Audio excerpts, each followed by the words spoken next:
اگر ہم سورہ عنکبوت کا مطالعہ کرتے ہیں تو اللہ رب العزت علم اور علماء کا تذکرہ اس طرح سے کرتے ہیں، بل هو آیات بینات فی صدور الذین اوتوا العلم وما یجحد بآیاتنا الا الظالمون۔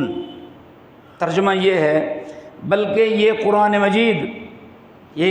مجید روشن آیتیں ہیں جو اہل علم کے سینوں میں محفوظ ہیں۔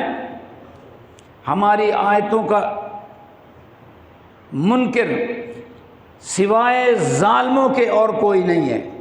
جس کے سینے میں ظلم نہیں ہے وہ اللہ کی آیتوں کا انکار نہ کرے گا اور نہ اللہ کی آیتوں پر جھگڑا کرے گا، بلکہ وہ ایمان لے آئے گا۔ یہی سورۃ عنکبوت ہے، اس میں اللہ رب العزت فرماتے ہیں تِلْكَ الْأَمْثَالُ نَضْرِبُهَا لِلنَّاسِ وَمَا يَعْلِمُهَا إِلَّا الْعَالِمُونَ وَمَا يَعْقِلُهَا إِلَّا الْعَالِمُونَ۔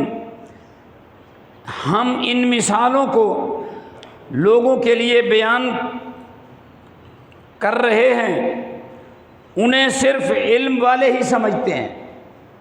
اللہ تعالیٰ نے جو مثالیں قرآن مجید میں بیان کی ہیں، فرمایا اس کو صرف علم والے لوگ ہی سمجھتے ہیں، اور جو بے ایمان ہے وہ سلپ ہو جائے گا، ٹیڑھا چل پڑے گا، قرآن مجید میں اعتراض نکال کے کھڑا ہو جائے گا۔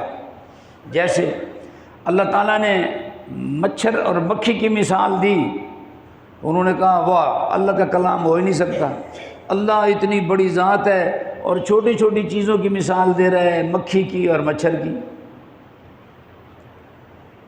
اسی طرح سے اللہ رب العزت نے فرمایا کہ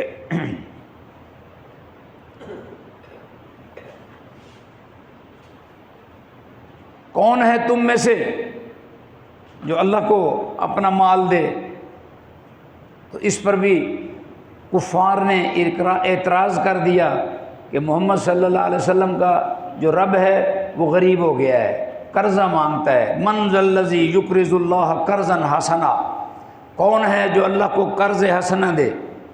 انہوں نے لفظ قرض پر اعتراض نکالا اور بیہودہ بھونڈا اعتراض نکالا، اور جو ایمان والے تھے تمام صحابہ کرام وہ اش کر رہے ہیں کہ یہ اللہ کا کلام ہے اور اس میں ہدایت ہے اور روشنی ہے۔